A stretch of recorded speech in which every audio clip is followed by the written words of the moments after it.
Welcome to HTM on the Line. I'm your host, Bryant Hawkins Sr.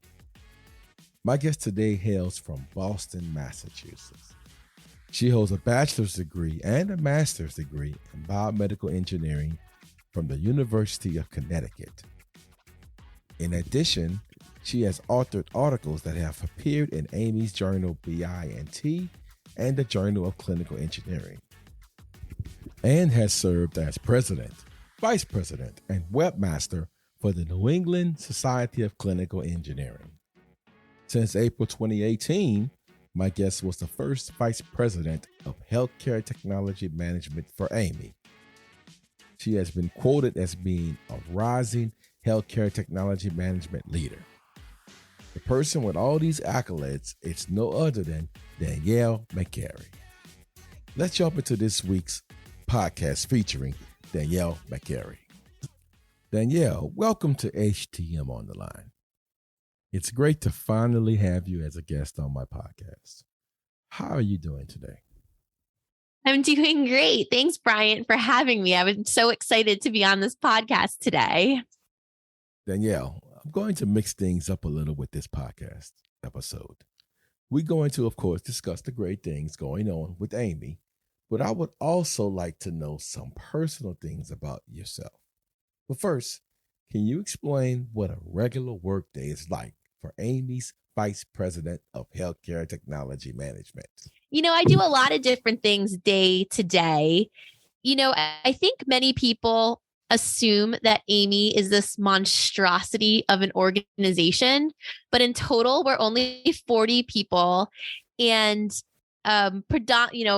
the HTM department is me, but I do have a lot of support from, the education department, marketing, standards, to make everything happen that we do. So, a day-to-day, much like an HTM professional, really varies at AAMI for me.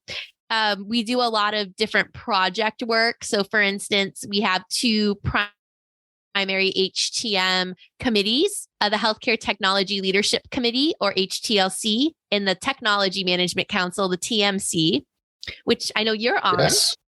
And, we have meetings with them. We break into subgroups and do projects throughout the year. So I do a lot of work with those committees to help facilitate those projects. I do work proofreading, writing as necessary. I participate in podcasts like this. I talk to students at schools. I take a lot of calls with students to talk about the field.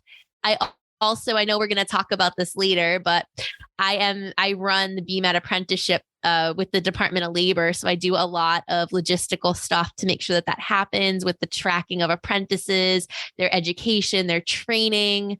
I also answer, a lot of emails with questions. And then also social media is a big part of our role too, because we want to be very public facing to promote all of the great work that the field's doing and everything that AAMI's doing to help support the field. So, my day-to-day varies. I also do a lot of travel. So for instance, last week I was in Wisconsin all week at the Wisconsin Biomed Association event. It was really fun. I was the keynote speaker there. And we also had a vendor table where I sat there and talked to lots of HTM professionals. It's always so nice to get out in the field and meet people.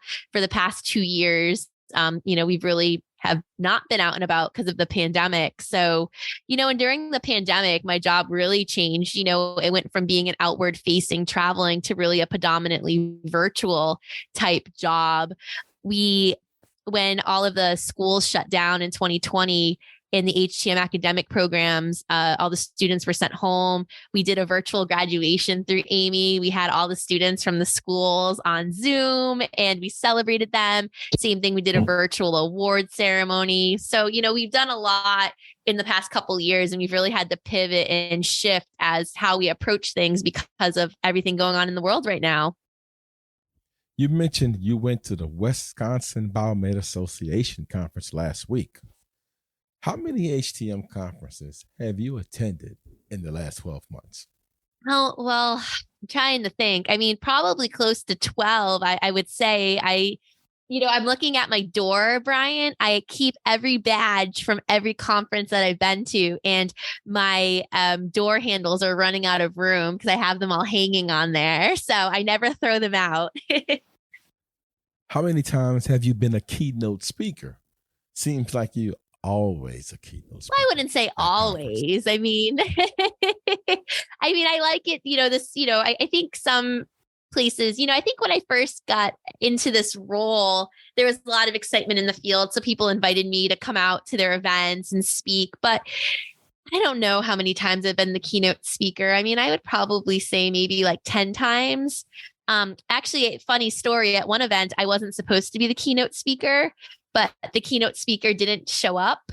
And the president of that association pulled me aside and said, I have a huge favor to ask you. Do you mind keynote speaking on the spot? So of course I did it. So let me ask you this question. You have a lot of HTM professionals who may want to get into public speaking at HTM conferences. What advice can you give to them?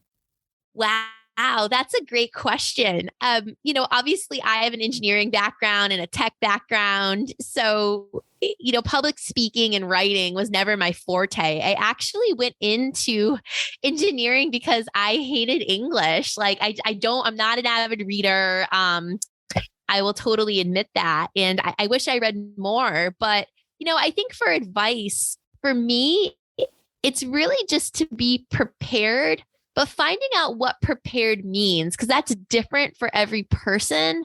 Like, for instance, being from Boston, I obviously talk very fast, and I've had to work really hard over the years to slow down my speech because I'll talk a mile a minute. Otherwise, I just get so excited and passionate, I just fly off the handle. So, so that's one thing. But, for me, I don't like talking with notes. Since I'm not an avid reader, I find myself to be a very slow reader. So if I have like notes written down in front of me and I'm trying to follow them, it makes me very flustered. So most of the time when I'm speaking or keynote speaking, I do it on the fly. And I feel as though I am much more polished in the sense that I'm not pausing a lot and that I'm not using, those intermediary words like all the time. So that just works for me. But I would definitely advise, if you want a keynote, and some people like using notes and that's fine, but finding what works for you and knowing what doesn't work for you. And sometimes it takes a few shots to figure that out. Danielle, you have attended numerous HTM conferences, and one of the best parts of the conferences is the networking opportunities. This is mainly done over dinner or drinks. If you could name 4 people in the HTM industry you would love to have dinner or drinks where you can network more with, who would it be? For HTM professionals?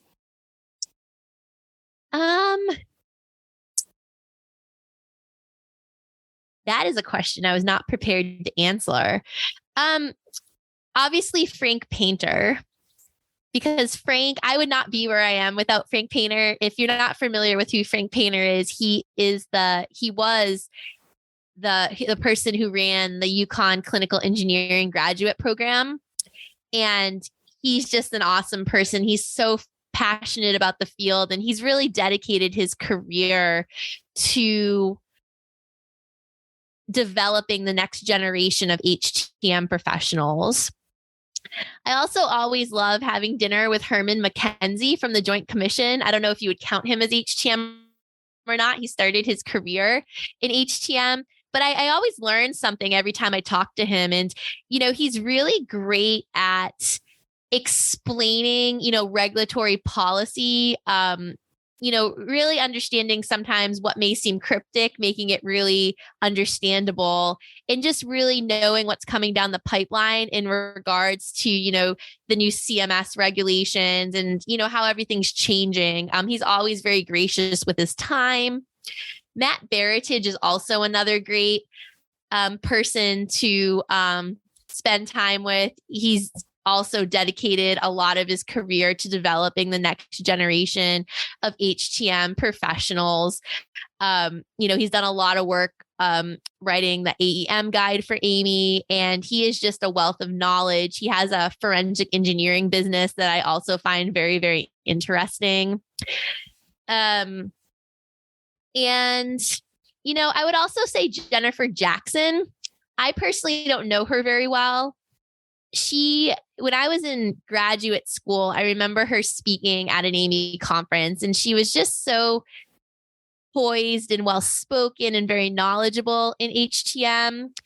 And I remember when I was a student, I actually met her and I said to her, I want to be just like you. I feel like you're a great role model. And I remember her saying to me, and she probably doesn't even remember having this conversation, but it's a great example of how you can really impact others.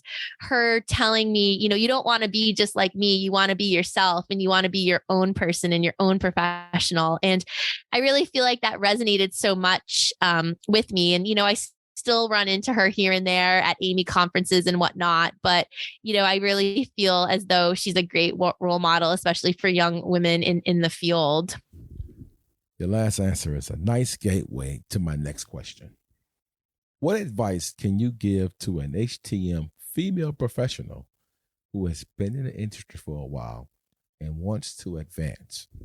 Sure. So first and foremost, there's not a lot of women in the field still. We did a demographic survey in 2021 and only 10% of the field identified as female. So that still means 90% of the field is men, which is kind of, crazy to think. I always knew that there was a disparity between males and females in the field, but I never realized it was to that magnitude.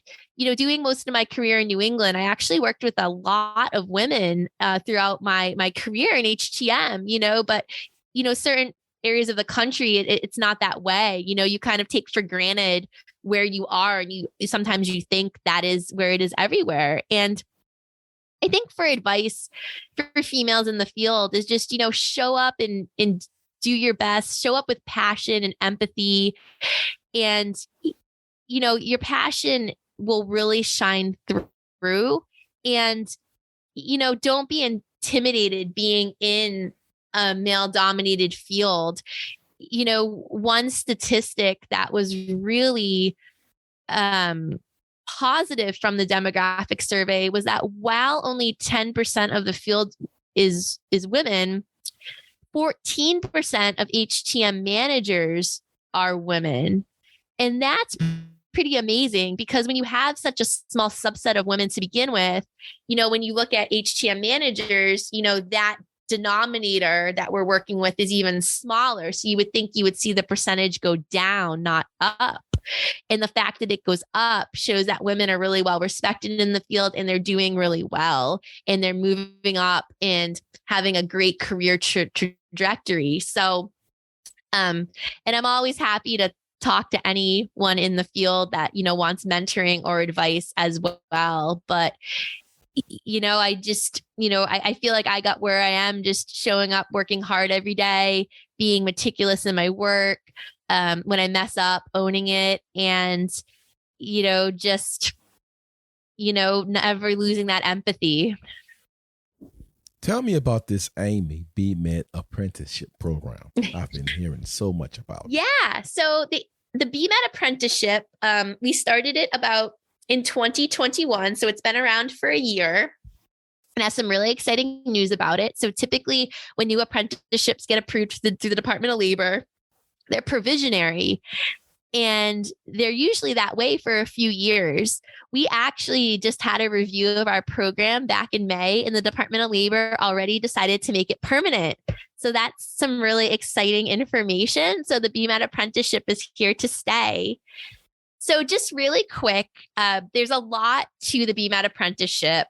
So I won't bore everyone with all the details, but I'll just give a high level explanation of what it is. And if people want to learn more, they can always email me at htm@aami.org. But the BMed apprenticeship is a 2-year hybrid apprenticeship that's registered nationally through the Department of Labor.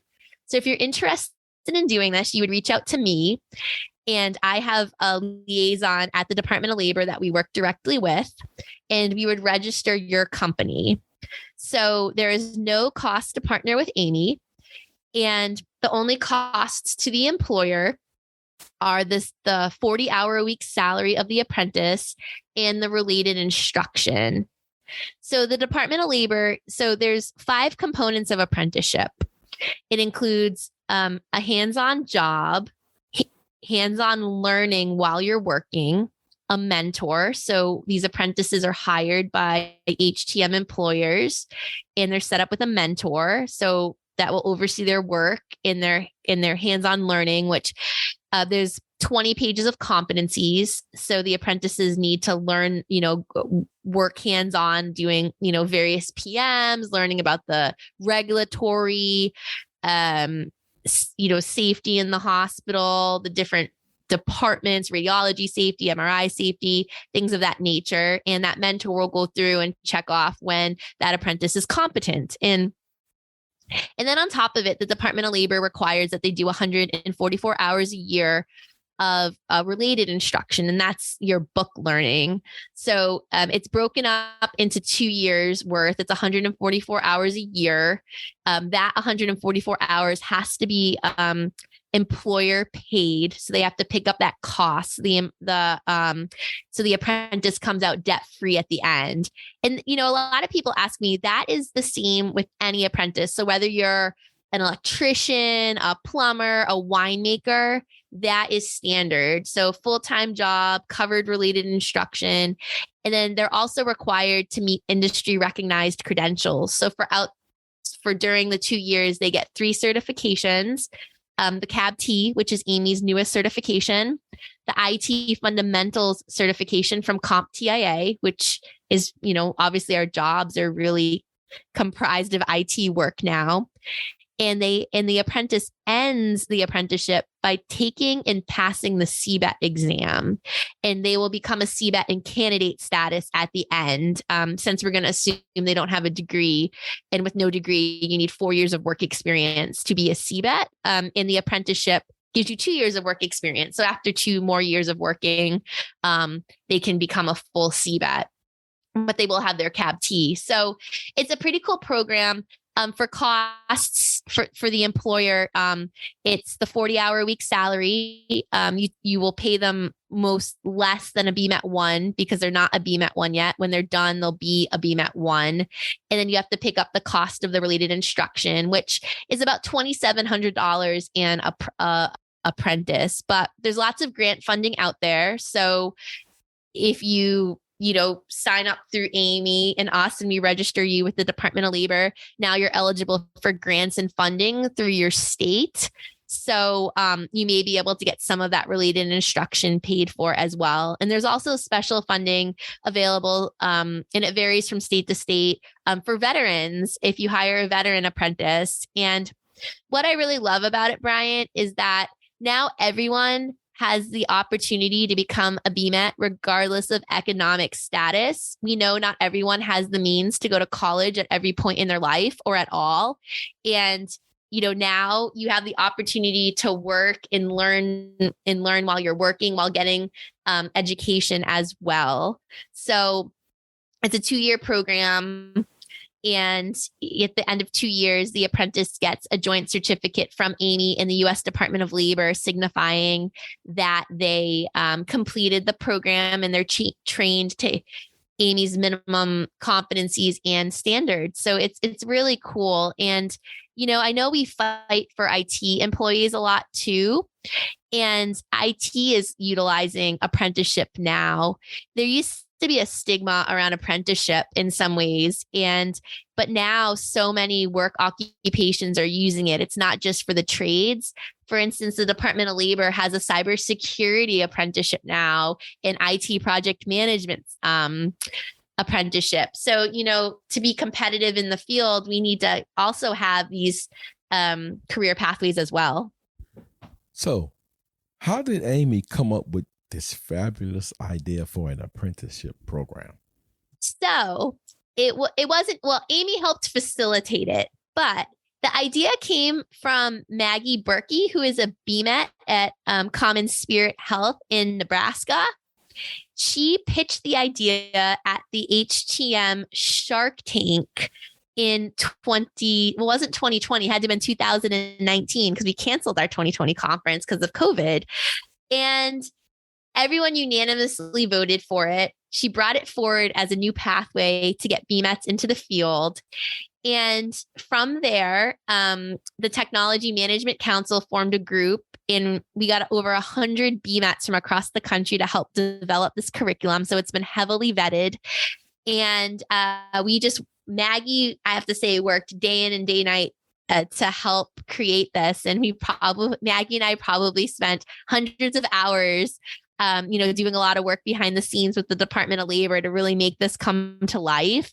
And, Maggie is just so dedicated to the profession. And she was actually Amy's 2021 BMET of the Year for all of her hard work and substantial contributions to the field. So, I'm glad you asked, Bryant, because everything we do at AAMI, we can't do without our volunteers and ideas from the field. Things we do isn't just Danielle sitting at her desk coming up with, quirky ideas.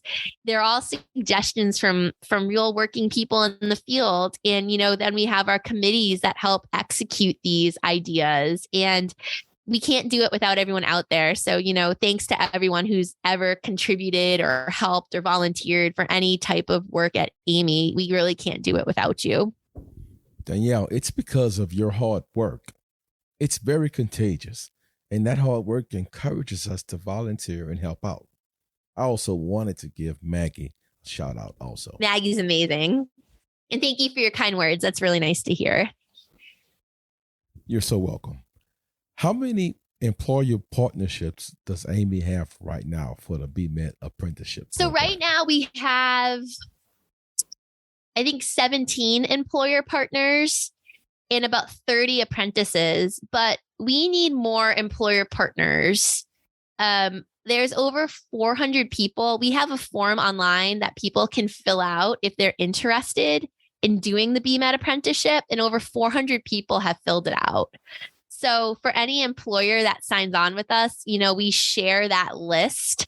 We can't use it for other reasons, unfortunately, because there's minors on there and there's new marketing laws with how we can share, personal information.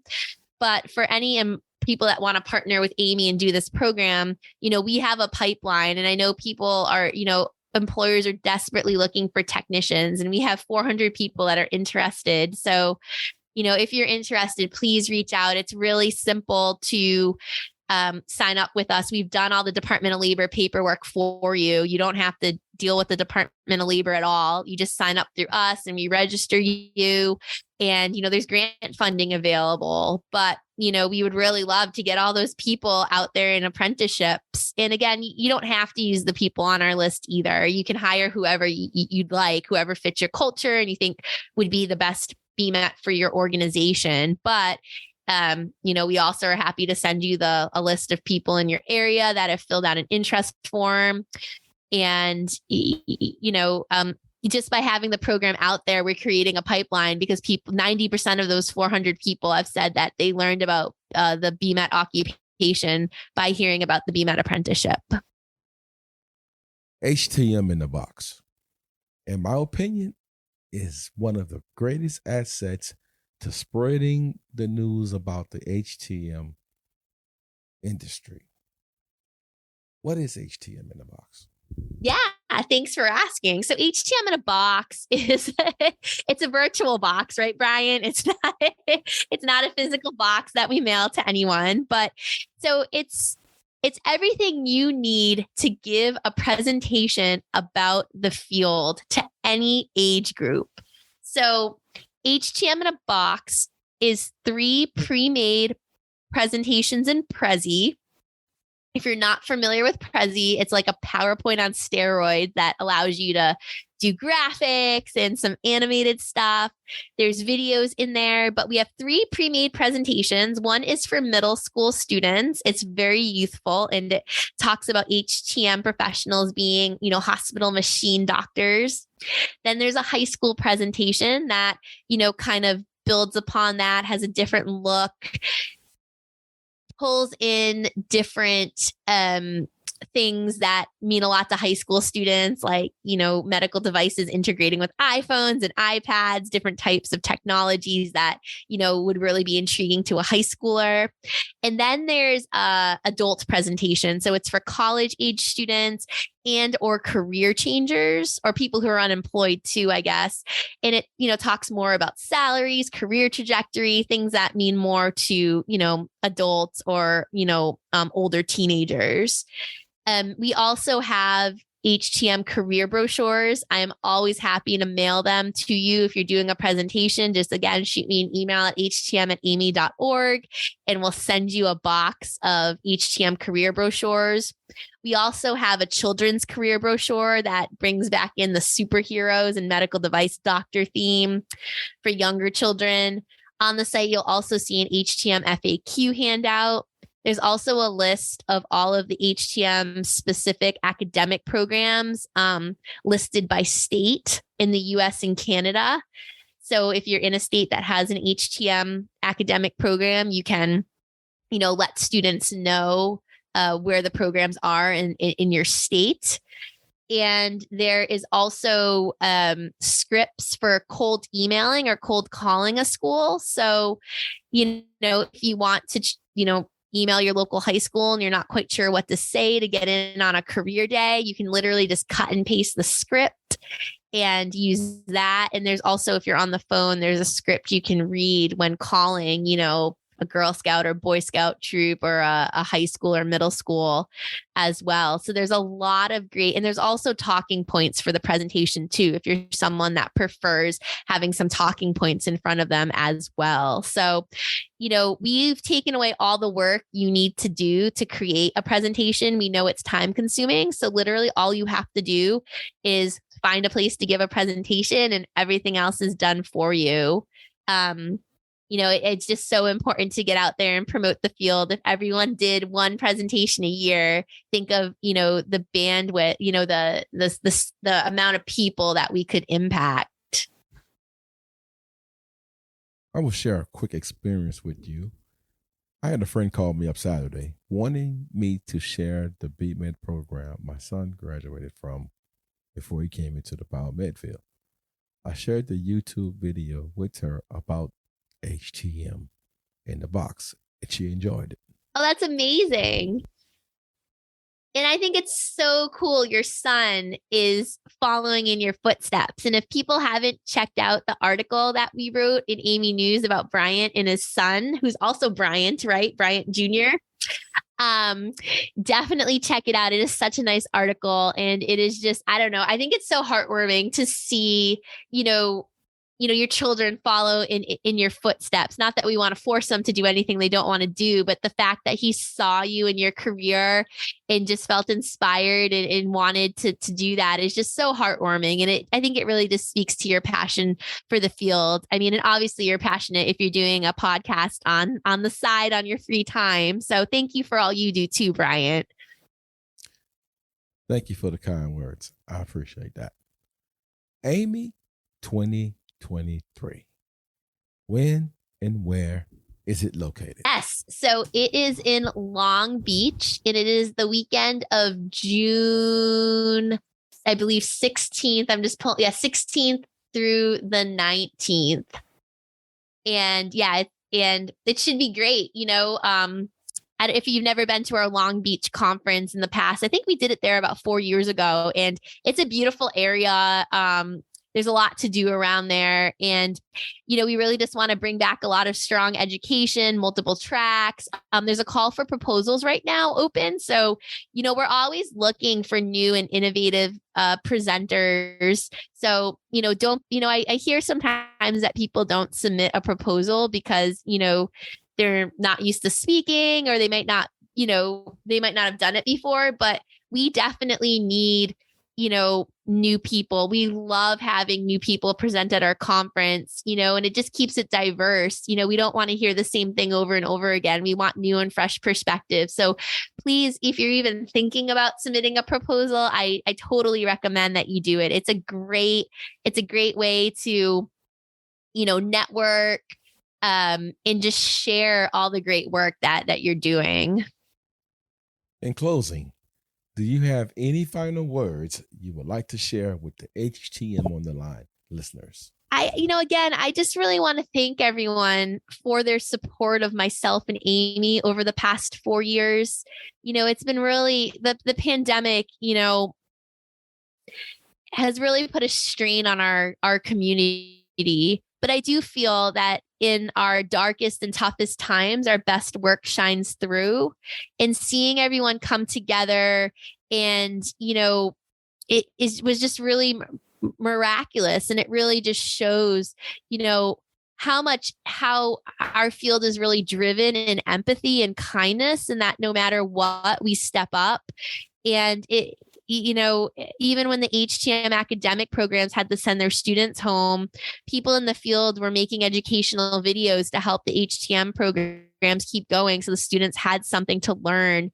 And there was just so many great stories out there of just people going above and beyond in really difficult times So, I just sincerely want to thank everyone that's been working on the front lines for the past 2 years, getting through this. And it's just really noticed and it's really appreciated. And on behalf of everyone at AAMI, we just really want to thank everyone for their genuine and passion and all their hard work throughout the past 2 years.